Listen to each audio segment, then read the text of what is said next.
Well, what would you sell your soul for, though? That's a high price. Yeah?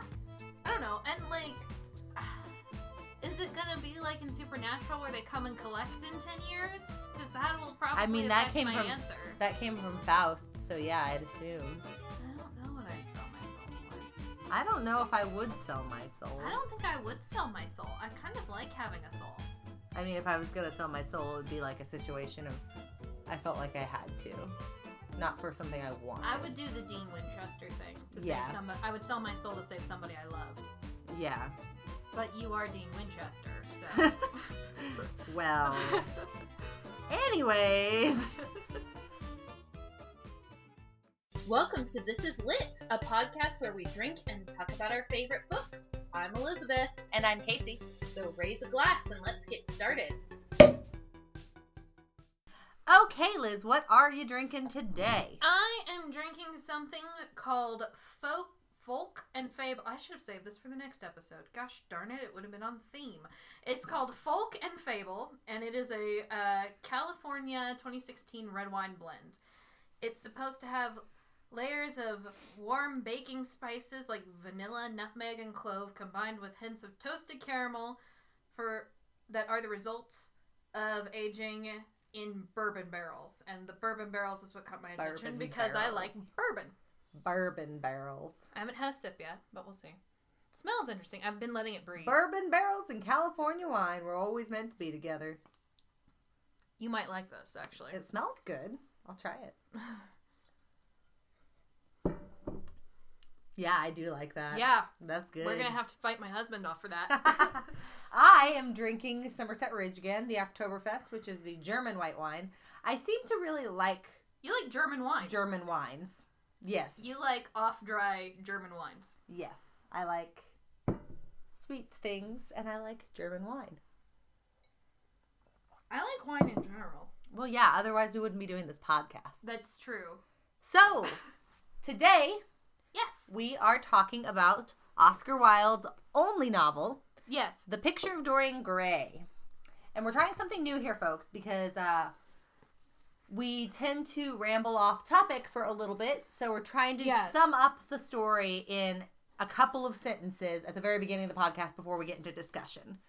So that way, even if we go off on a side tangent, you still get the gist. So The Picture of Dorian Gray is a novel about a young man named Dorian Gray who has his picture painted, and while he's having his picture painted, he makes a wish that he wouldn't have to age, and that he could live a hedonistic lifestyle as his friend Sir Harry was describing to him. The wish somehow, it doesn't really explain how, the wish does come true. But it comes true to where his portrait will age and decay, and he will stay forever young the rest of his life. And not only does the portrait age and decay as the years pass, it also ages based on how immoral and how corrupt his soul is. And by the end of the novel, it's basically unrecognizable, and he's driven to madness by it, and eventually kills himself. Yes. Not necessarily on purpose. But accident. Yeah. It's a very well-known novel. Like I said, it is Oscar Wilde's only novel, which was written as a commission. I actually read about this. Really? He was out to dinner with Sir Arthur Conan Doyle and somebody else. Gotta love the Doyle. Anyway, the other person that they were out with commissioned them both to write a novel. Doyle basically turned over The Sign of the Four, which was the Sherlock Holmes novel, within a couple of months. But it took Oscar Wilde almost a year, I believe, to come up with Picture of Dorian Gray. First side tangent.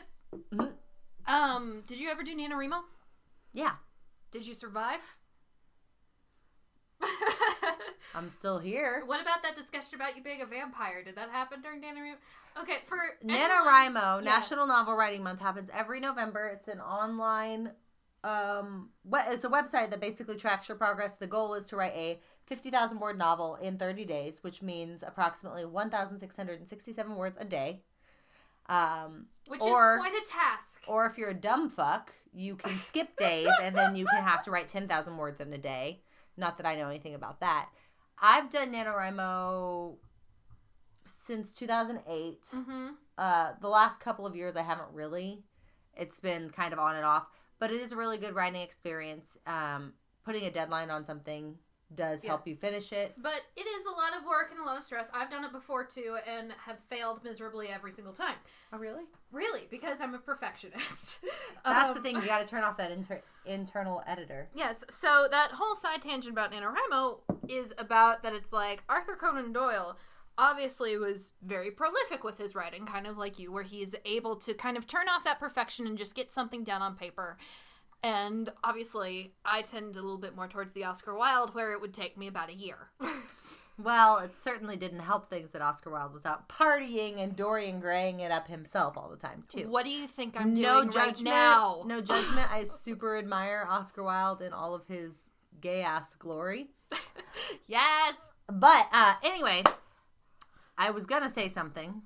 Oh, I was talking about the story. So, Oscar Wilde, when he first published the story, it was published in a magazine, like most stories were that time, as a serial.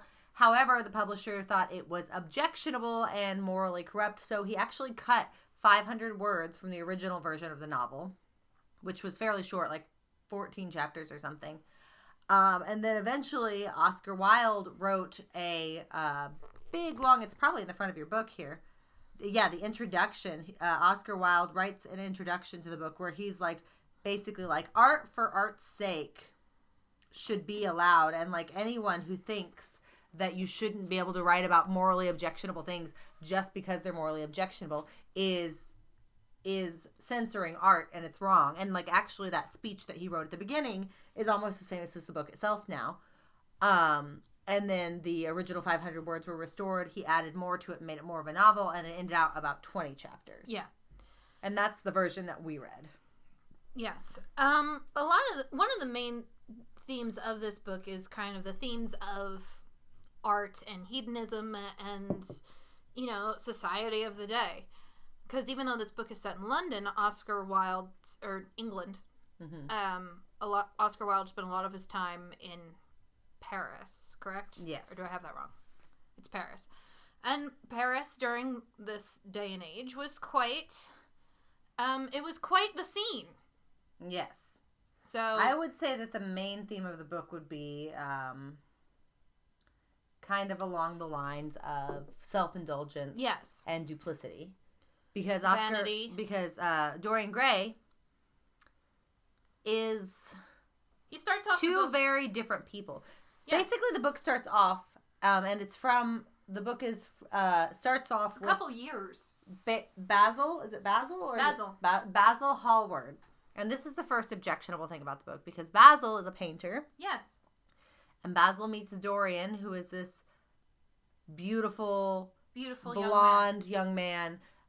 He's often equated to Adonis. Yeah, Adonis, and which is Basil, a favorite for another gentleman in literature around this time. Basically does not realize his full potential as a painter until he paints Dorian. Yes. He's infatuated with him. He calls Dorian his muse.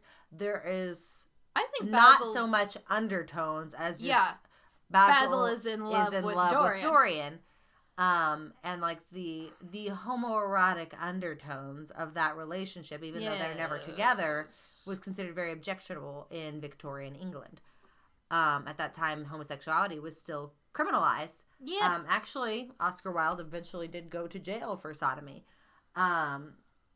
But yes, so he is the one who paints the picture. Yes. And while Dorian is sitting for this painting, his new friend, Lord Harry, who is the worst of influences. Lord Harry tells him about his new philosophy of hedonism, which hedonism is basically like there are no consequences to your actions. You don't need to feel any kind of remorse or regret for the things you choose to do, and therefore you should just try to experience as many things as you can, regardless of whether they hurt other people. And Dorian is very like enthralled. It kind of makes me think of like Dorian starts off as a very kind and bright and youthful young man, right? And as he sits for this painting and listens to Lord Harry's discussions of hedonism, he gets more curious. It makes me think of like the first time you like a lot of times that college students maybe get a philosophy handed to them. Like whether it's nihilism or whether it's Plato's philosophy. Like the first time that somebody gets their hands on it, they get all excited and they basically fall into it wholeheartedly without seeing the possible flaws of it. Without seeing the possible flaws of that philosophy. And that's kind of what happens to Dorian. Yeah. Is that he gets really intrigued by this and he decides he wants to try it out. Yes, and Lord Henry as being the person who introduces this idea, and he is kind of the corrupting power for Dorian. Like, Dorian, I don't know if Dorian he probably would not have gone down this path of becoming as terrible as he is if he was not friends with Harry. I think that Dorian was not a good person. I think he was fairly kind, but he was a narcissist. I mean, that's why he was sitting for the painting in the first place. Yeah. Was because he was a narcissist. So the fact that he was already able to set aside other people's feelings in focus of his own makes me think that he might not have been a great person as he went on in life, but I don't think he would have been as self-indulgent as Harry had he not learned about hedonism from Harry. And Harry, Lord Harry, the character is written in direct criticism to like the culture of Victorian England and like the piousness and like the prudishness almost of those people. The book, he says that he learned about hedonism from a French novel, which is that the it's never named one he gives to Dorian? Yes, and it's never named, but scholars say that it's based off of a real novel, a real French novel that kind of espoused that hedonistic perspective. The thing is, Lord Harry kind of takes pleasure in things like hedonism in general is like just decadence. Like it's hedonistic to just sit like reclined on a bed of pillows and eat chocolates all day, but that doesn't directly hurt anybody except for maybe. I have no idea what you mean. I say as I recline back in my chair with my red wine. The thing is that doesn't actively hurt anybody, but Lord Harry takes a specific kind of joy in misleading people and manipulating other people. You know, it's interesting that you say a lot about Lord Harry was written in complete opposition to the piety of the Victorian era, because I think about this novel a lot, and I really see it as kind of the forces of, you know, good and evil on a man's soul, and what happens if you feed the bad wolf, so to speak. Yeah. So, because there's even a scene with, like, Basil, who is like, oh, let's pray and it'll be better, and Lord Harry just seems to take pleasure in the shock and awe of his opinions and bringing others down with him. So I really kind of see it as like the struggle for a man's soul in this. Well, and Harry Wotton and Basil Hallward are very much foils for each other. They are. Basil's very moral, and he kind of is the one who is leading the charge for morality here. Unfortunately, that puts him in the crossfire because eventually he confronts Dorian about his behavior and Dorian murders him. Yes. Of course, this is also after, in grief, Dorian has kind of, you know, we've always had this discussion where we cannot blame other people for the actions of other people. Correct. But there is a part where Dorian is like, I am in love with this actress, and she is like, I cannot be.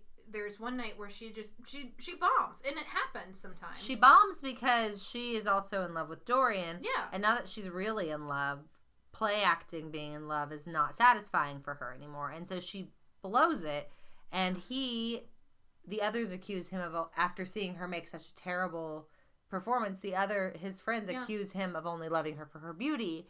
And he's embarrassed by that. And he says, no, I loved her for her acting ability, but since she apparently doesn't have that anymore, I no longer have any feeling for her. And he breaks up with her. And in grief, she commits suicide. Now, they say that it was an accident, but it's very obviously written as suicide. No, she absolutely kills herself. And at one point, I think even Dorian references Ophelia from Hamlet and says, you know, she committed suicide just as Ophelia did when Hamlet spurned her, and just as Laertes did. Yeah. Her brother, and so John. He's like, it was a fitting romantic end for the girl. And it's like, no, that should not be a reaction to that. And Harry is like, don't feel bad. And it's like, because that morning before he finds out that she's committed suicide, he's like, I'm going to go and I'm going to reconcile with her. And then once because he felt terrible about what he did, and then that is when he first kind of notices the first change in the portrait. Yes. He when he first, whenever Dorian first rejects Sybil Vane, he goes home and he sees that the portrait's face has transformed and is smirking. Yeah, which her name is genius. Sybil Vane. It's fantastic. Because Sybil, for those of you who don't know, Sybil is supposedly taken from the Sibylline, which were seers. And, Vane, vanity. So it's almost like her name is basically, she is the cause that gets... She's foreshadowing his end. She's foreshadowing her madness after being rejected by Dorian. Just foreshadows how eventually his behavior is going to drive him mad as well. And her brother James is the one who, like Laertes in Hamlet, tries to get vengeance for her. But he also ends up dead because he's fucking lurking in the bushes outside, and somebody from a hunting party accidentally shoots him. Lurking in the bushes is never a good idea.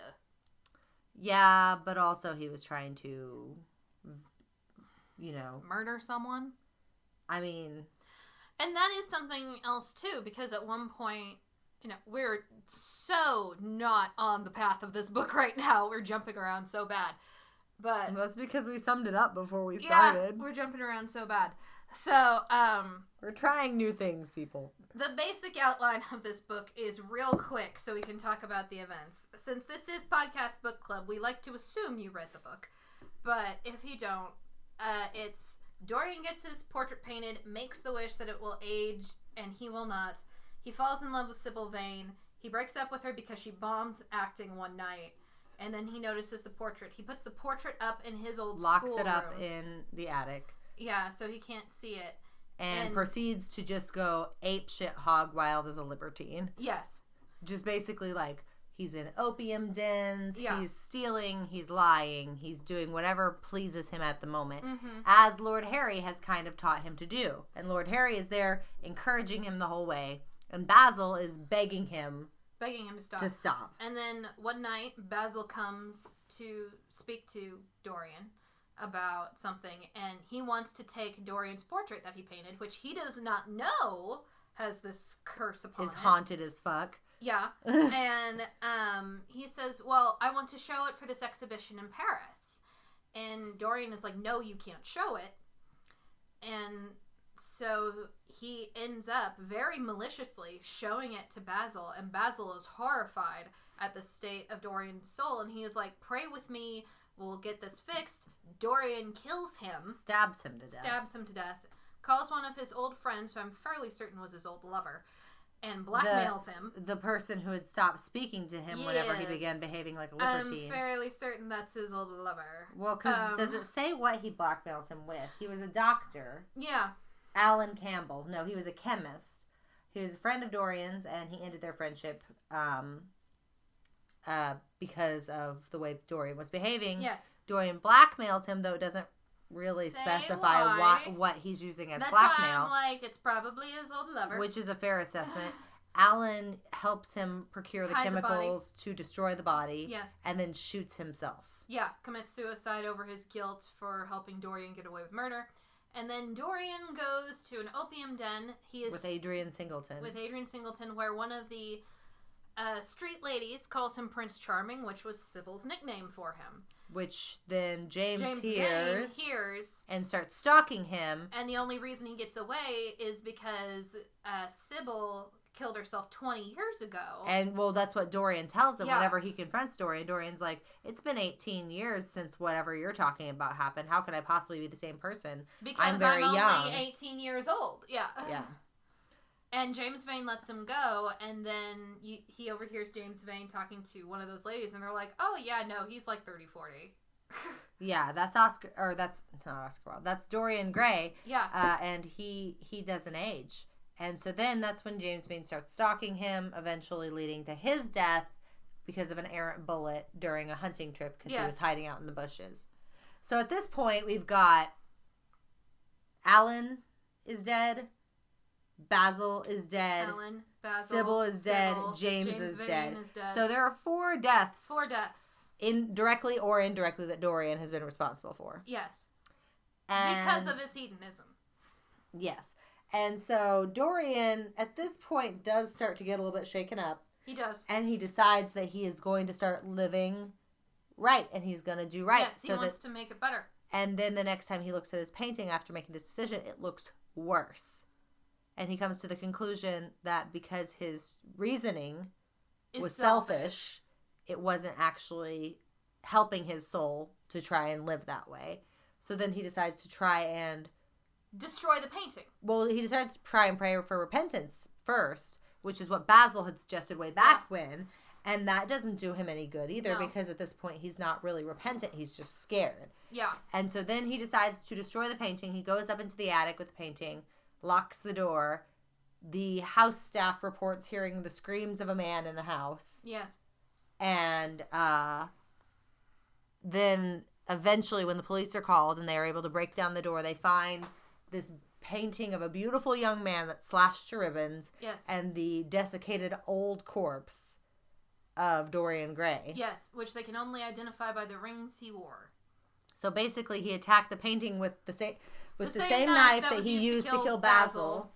And destroying the painting instead killed him and restored the painting to its original beauty.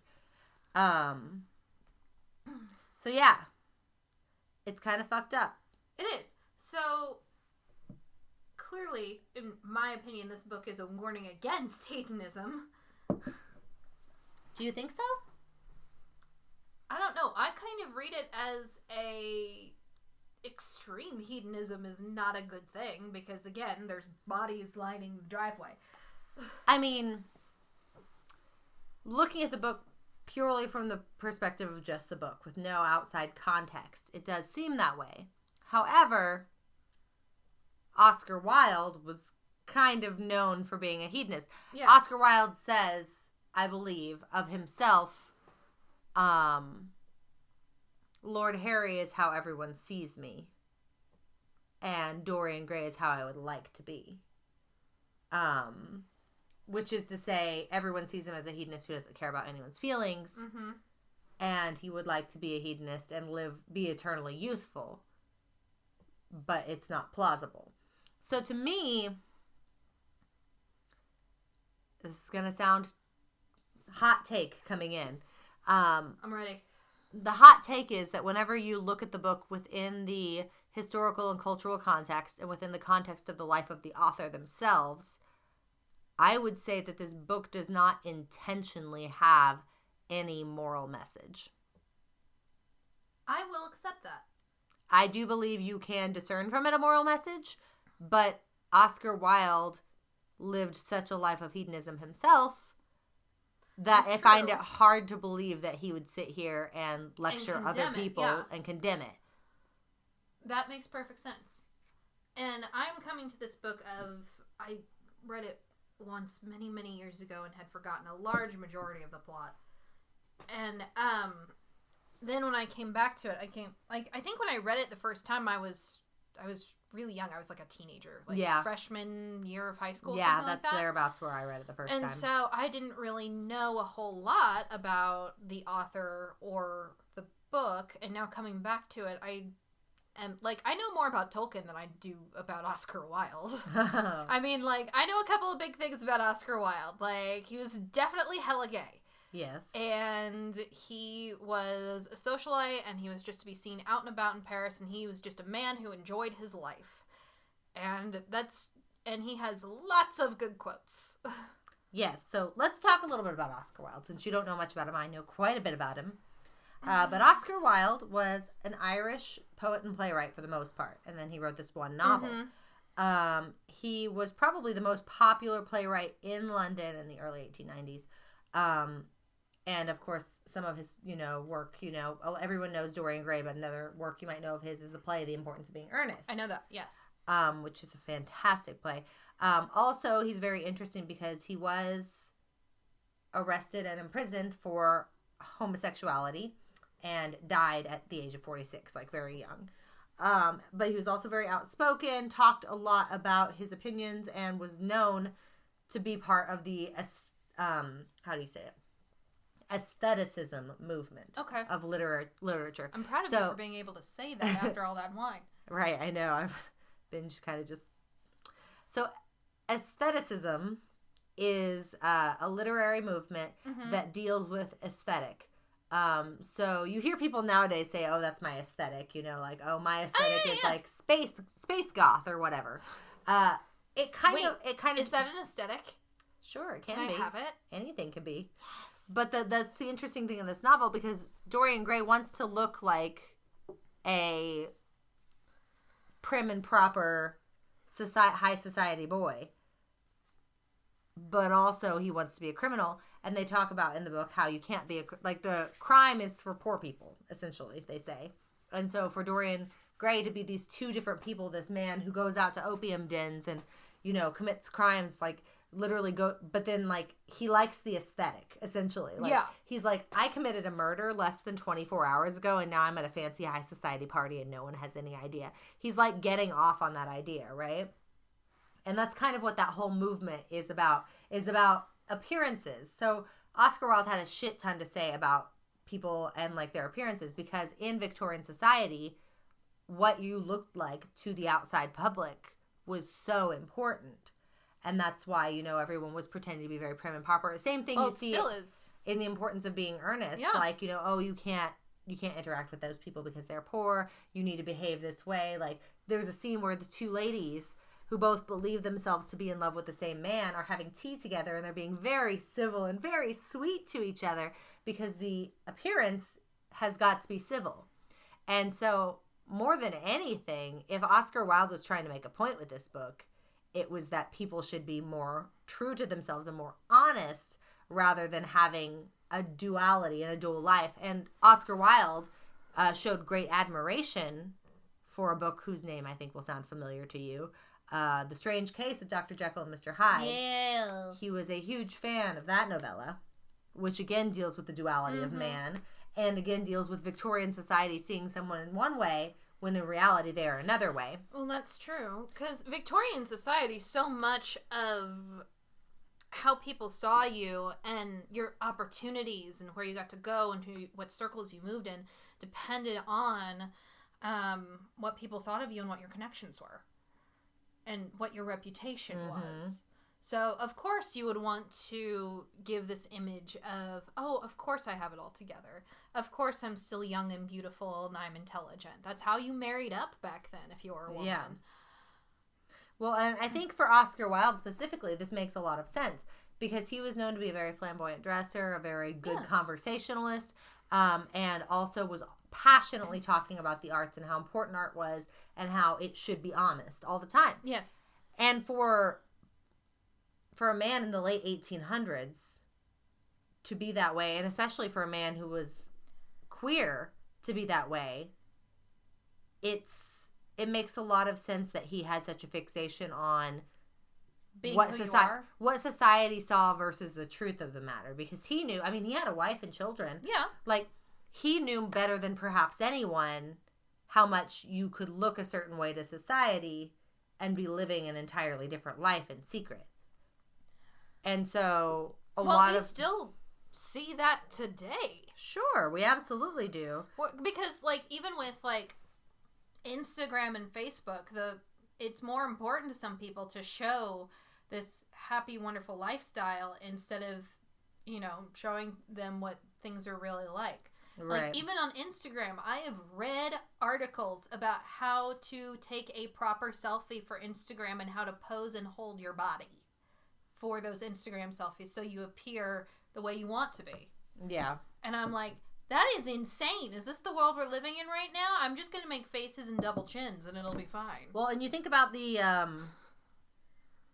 conversations people have about FOMO, fear of missing out, or like jealousy. Yeah. Like people have these beautiful pictures of their trips, abroad, and like, oh, I was snowboarding in the Alps with my husband this weekend, or here are my beautiful children making like, finger paint turkeys and there's not a mess to be found. It's just a very domestic scene. Like people construct realities around themselves in order to have better standing with others.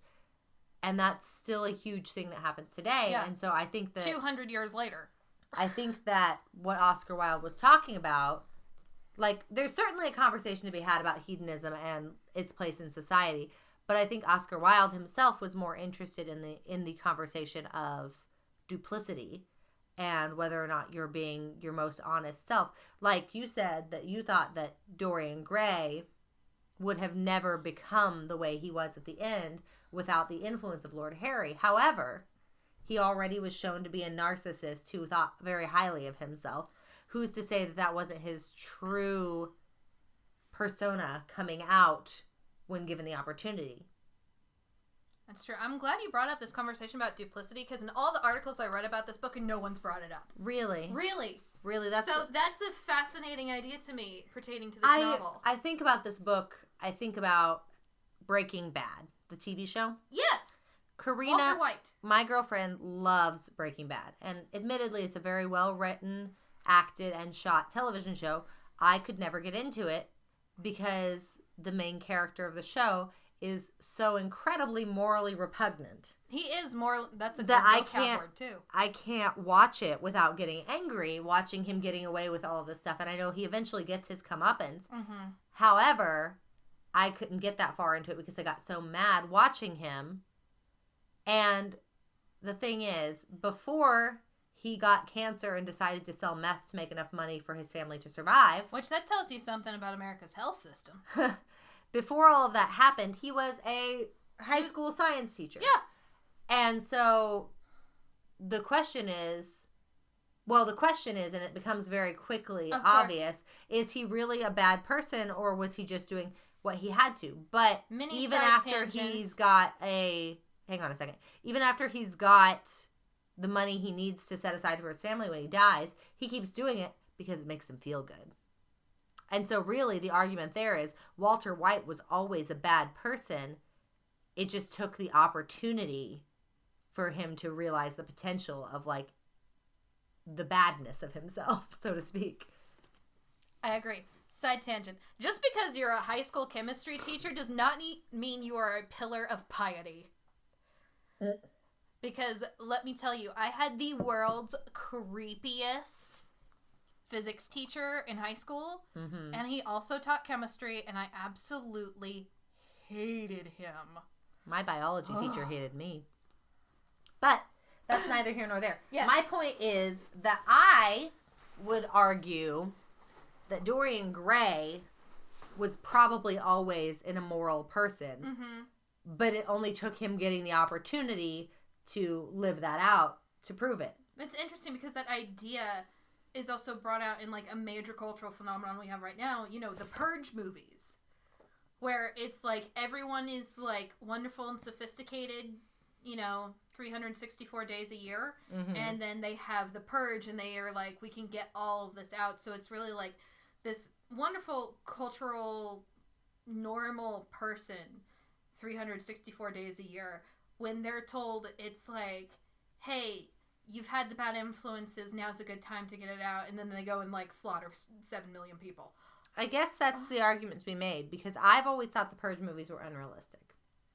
Because I think if there was really a purge, I don't think the majority of people would go out and murder and rape people. No. I think people might, take something off the shelf of the grocery store that they didn't pay for.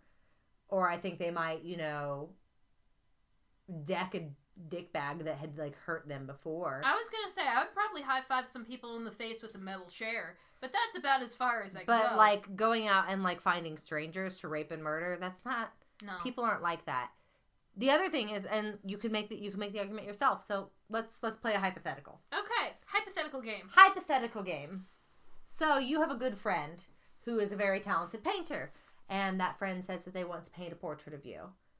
And as they're painting the portrait, you decide to make a wish that you would never have to age again, and the portrait immediately starts aging in your place. So what do you do at that point? Why didn't you paint me when I was 17? I was cuter then. But like the fact that Dorian Gray, if I was going to live forever and I was going to be young forever, I would do a boudoir shoot because it's about time. And if I was going to be young forever, I would go traveling everywhere because I wouldn't have to worry about my back or my knees. right? I'd learn. But that's my horseback point. riding, Is like you see that you realize that you have this magical painting that's going to allow you essentially to be immortal, and your response is, I'm going to travel the world and see everything. Dorian Gray's response was, I'm going to be as decadent as I possibly can. I'm going to do drugs. I'm going to steal. I'm going to lie. I'm going to murder people. Like, if that was his response to that, he wasn't a good person to begin with. That is probably true. I mean, there is an argument to be made that anyone could eventually be corrupted by that. Like, you know, you live 1,000 years, you start to get bored. That's a separate argument. But on the very basis of it, like, the reason that he made the wish is so that he could get away with whatever he wanted to do. Yeah, because no one would ever suspect him because beauty is associated with goodness. Right. And being proper and civil. Right. And, like, beauty is associated with goodness, which is interesting in this novel because you see the deterioration of his soul through the painting. Yes. But in the end, physically, he is not beautiful anymore, and everyone is able to see his crimes for what they are. But that is something that stems from, I think the furthest story I've ever heard back is like old Roman mythology, which they stole heavily from the Greeks. So Greeks. Was that, you know, they always, every culture has that story of like some sort of lost royalty or something like that. Mm-hmm. But the one I'm thinking of is an old Norse mythology where this old fisher couple had like pretty much kidnapped the princess of this empire. Sure. And when someone comes to the door, they're like, are you sure that's your daughter? Because she is exceptionally beautiful. And that's how they knew that this was the lost princess, because royalty was associated with beauty. Mm-hmm. And then you get to the Habsburgs and they have that little jaw problem. And so you know that that's not how it works in real life. Yeah. No. In real life, beauty doesn't indicate anything. Beauty indicates genetics. Yeah. Beauty doesn't mean anything about your moral character. No. I mean, not to name names or anything, but I can think off the top of my head of a person who is very, very beautiful and who is morally completely deficit. Because they were allowed to get away with it. Right. And I'm not saying that beauty means, like, no more does beauty mean that you're a bad person. That means you're a good person. It doesn't have any reflection on your character. Your character is solely dependent upon how you choose to behave. And Dorian Gray chose to behave in a morally repugnant manner. Yes. Because he knew he could get away with it. So to me, that speaks less to, oh, everybody is bad if given the opportunity, and more of, like, the people who are bad are also probably pretty cowardly. You know? Mm-hmm. Because Dorian Gray didn't start doing bad things until he knew he could get away with them. That's true. But he still chose to do bad things. Like, a good person would have chosen not to do bad things even if they knew they were going to get away with it. So he was not only morally deficient, he was also a coward. So, do you think if he had if his wish was never granted, if Dorian Gray's wish was never granted in this book, and he was never given that opportunity to know that he could get away with it, do you think if he lived a better life, do you think he would be any less repugnant because he was not, committing murder because he didn't think he would get away with it? Now, see, that's an interesting question, and this is why the novel is considered philosophical literature. Like, it's one of the genres. It's also considered Gothic literature, and both of those delve a lot into the identity of man. Yeah. If Dorian Gray had never had the wish granted, I think he probably inevitably would have done things that were morally repugnant. I don't know if he would have done as many things. I don't know if he would have committed murder. But I don't think he would have lived a good life, because I think that was inherent in his character. However, in a hypothetical situation where that wish didn't come true and he chose to live a humble life and not do bad to other people, I think that would be who he was. I think your character is dependent upon your actions, so I can't speak to what Dorian Gray would be if he had done A or B. I can only speak to what Dorian Gray is based on what he has done. So you think someone who doesn't do a bad thing because they're afraid they'll get caught is the same as someone who doesn't do a bad thing because they don't want to do it in the first place? No, I do not think that. But I think that the best kind of person is someone who does not do a bad thing because they know it's bad and they don't want to do that. But I think it's a spectrum. I don't think it's like you're either bad or you're good. I think it's like, oh, it's good to choose not to do bad. Well, of course, it's a spectrum. But I think it is probably worse to do bad than it is to want to do bad. Like, if you're going by biblical principles, for example, the Bible says, if you look at a person and imagine committing adultery with them against your wife, then you are already an adulterer. Just by virtue of thinking about doing something bad, you are a bad person. I don't think that's true. I think your choices dictate who you are. But I do think there is some nuance to it. I think that a person who thinks about doing something bad and then does it because they fear the consequences is not as good as a person who thinks about doing something bad and chooses not to because it wouldn't be right. Yeah, I agree with you on that. However, it doesn't matter, because as human beings, we are all islands. We're all very self-contained, and you can't know what's in somebody else's mind unless they expressly tell you. So the best thing you can do is judge other people based off of their actions only, and not what their potential thoughts leading up to those actions were. So if this is just something that, like, this is like a philosophical exercise that Paul and I had to live through in marriage training or whatever. Marriage training? Marriage training. Okay, Paul was raised like Catholic. Marriage counseling? No, not counseling. Paul was raised Catholic. I was not. So we had to do a class about Catholic marriage so he could get it as a sacrament. Right. Before we got married. Sure. That did not go over well with either of us. But they did this exercise where it's like, okay, so your significant other, you find out your significant other just robbed a bank. Okay. And they robbed a bank, and it's terrible, but they got away with it. But they robbed the bank to pay for your medical treatment that you would not have gotten otherwise and would have died otherwise. Okay. Do you still think your spouse is a good person?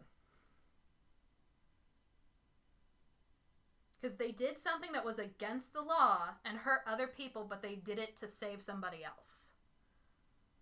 That's one of those morally gray areas. Well, see, I don't think money can be used in these hypothetical scenarios, and I'll tell you why. Okay, tell me. Because capitalism is criminal. So here's the thing. Here's the thing. Okay. Stick with me. All right. Wait, where's the wine? You have Okay, there is a classic philosophical conundrum. Yes. You are driving a train. And is this the killing one person or four people thing? Yes, down the track splits. On one track, there are 3 people tied to the tracks. And that is the track you are currently on. On the other track, there is 1 person tied to the tracks.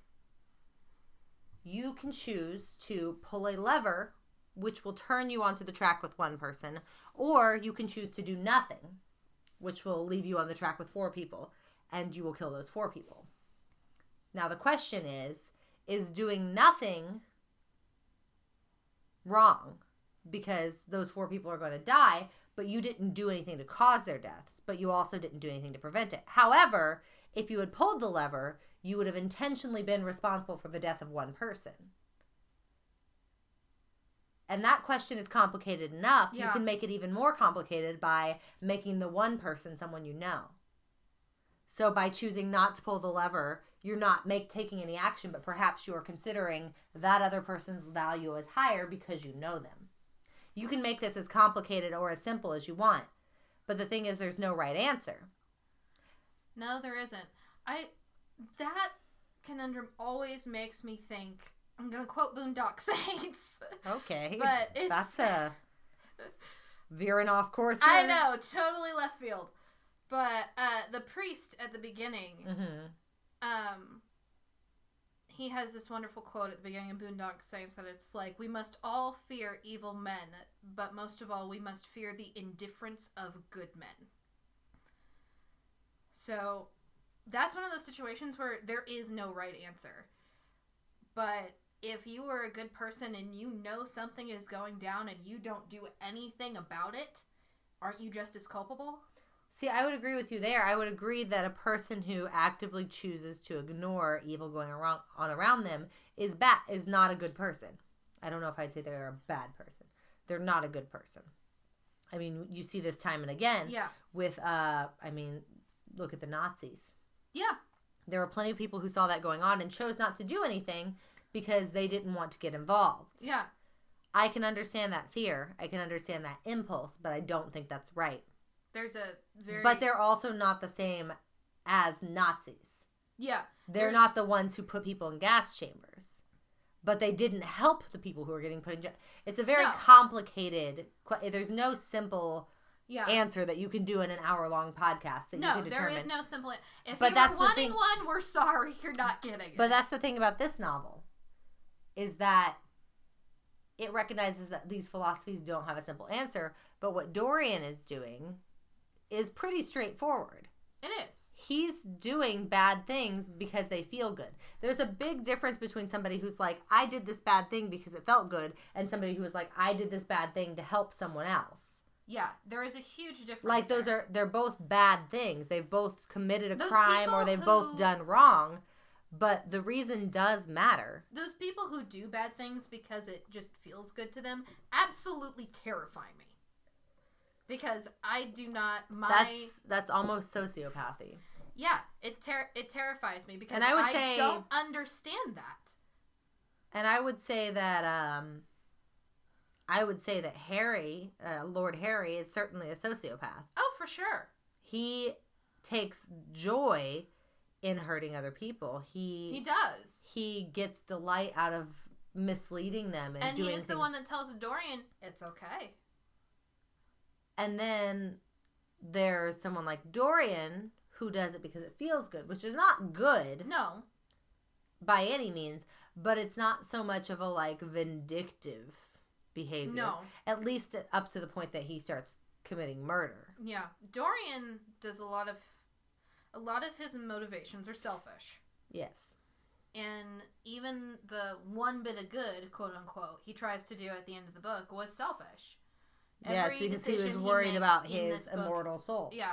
Every decision he makes in this book was selfish. Even making the wish on the painting, even when he thought it wouldn't be granted, was selfish and vain. Contrast that with Basil, who sees this painting and immediately wants to help Dorian redeem himself. Yes. That's not selfish. Yes, he has feelings for Dorian, or he cares about Dorian, or whatever your interpretation of it is, but he's more concerned about the state of Dorian's eternal soul for Dorian's sake, not for his own. And it gets him killed. So, again, that just rolls back around to, I don't think that Dorian Gray was ever a good person to begin with. I think he was beautiful, and I think he was beloved, but those don't make you a good person. No. And whenever he was given the opportunity to be selfish, he took it with both hands. He's just like Gaston. Back to Beauty and the Beast. Yeah, so this novel is really interesting because I think people are still talking about it today. I think people talk about... Well, a lot of these ideas are still very modern. Well, and the thing is, the novel is also very aesthetic in the sense of how it's written. It's very dreamlike. Even the colorful imagery just through the whole thing is stunning. Like at the beginning when he's talking about the lilac dripping onto his yellow hair and all that, I'm like, oh, I want lilacs now. They're hard to grow, and I kill everything. So I'm not gonna get lilacs. But like the whole thing is very dreamlike and very like visual. Like here, I found a passage where it says, Dorian Gray was sipping some pale yellow wine from a delicate gold-beaded bubble of Venetian glass, looking dreadfully bored. Like, it's so visual, this novel. And I think that makes it stay with you more. I want to do that. Because you can... I want to dress in finery and sit on a couch and drink moonlight out of a Venetian glass thing with gold and look dreadfully bored and have people swoon over me. It'd be fun for a night. Do you want to be Dorian Gray? No, I don't, but I wouldn't mind having people swoon over me.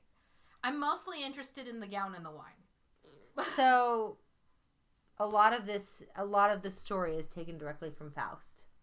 So, yes. in the traditional Faustian story, a man sells his soul to the devil and is eventually dragged to hell. For a woman. For a woman. Which is interesting.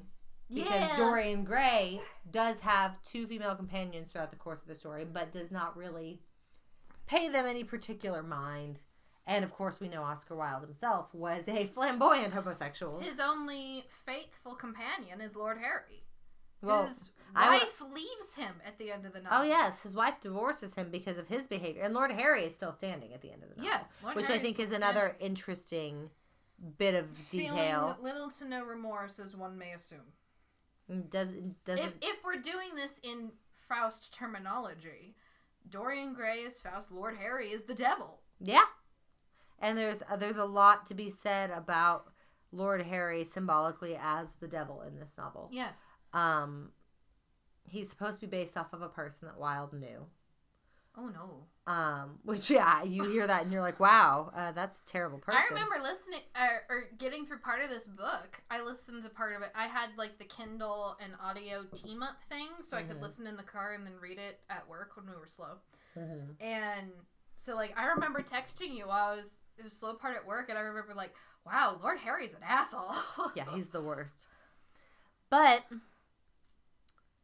I think even if Lord Harry hadn't come along to quote-unquote tempt Dorian, Dorian would have found temptation elsewhere. So then does that mean, if we're doing the portrait of Dorian Gray in false Faust terminology, Dorian Gray would be Faust. Lord Harry is the devil. Does that mean Basil is... I forget her name. The woman? The woman. Well, no, because Dorian doesn't sell his soul for... Basil. No, but Basil is, even though Basil does pass, Basil is the only good character, and in Faust, the woman is, it's something like she can sell her soul so she can live, and she's like, no, I'm not going to sell my soul to save myself and lose my child. Right, but I don't think it's a direct one-to-one parallel. Yeah. Like, this novel has a lot of themes of Faust. It also has themes of Hamlet. They talk about Sybil as Ophelia and her brother James as Laertes, but Dorian is no Hamlet. That's true. He's not. Dorian is doing everything for his own gratification, and while there is some selfishness in Hamlet's behavior, what he is doing is trying to get vengeance for someone else.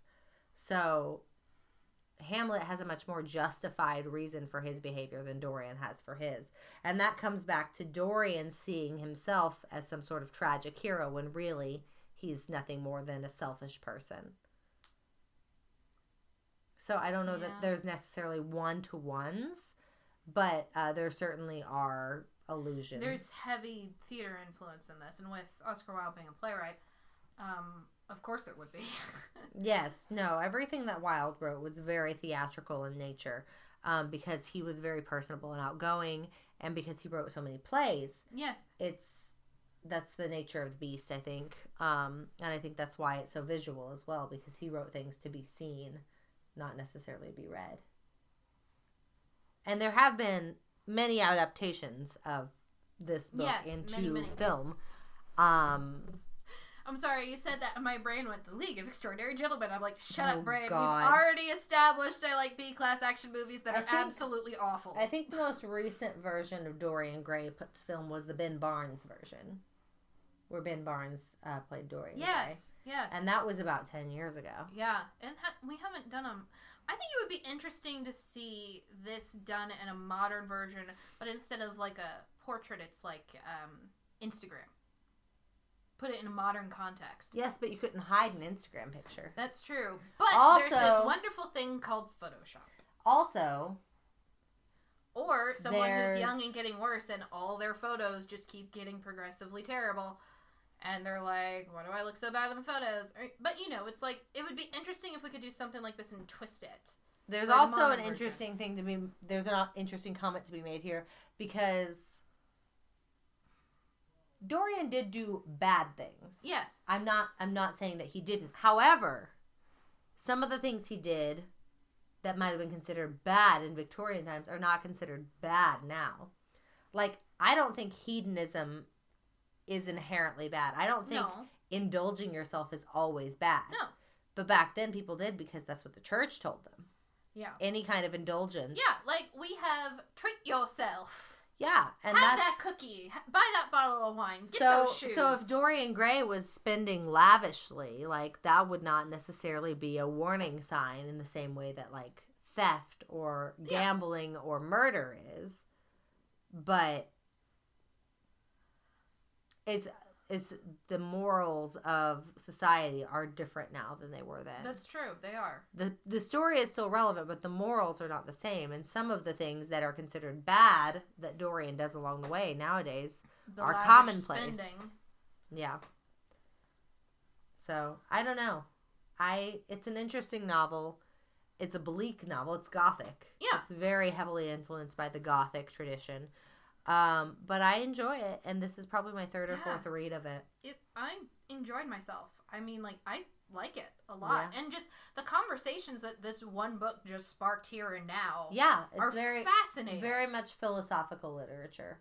I've also heard it called decadent literature because, again, Oscar Wilde was considered to be something of a decadent persona, and this novel was very controversial when it originally came out because of its portrayals of homosexuality and drug use and very scandalous. But I think society is like, we don't do that, and everyone else is like, yes, you do. I think there's a lot to still be gleaned from this novel in modern times, and it would be interesting to see some sort of modern adaptation of it.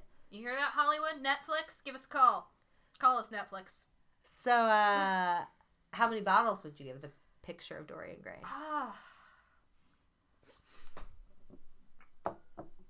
I think,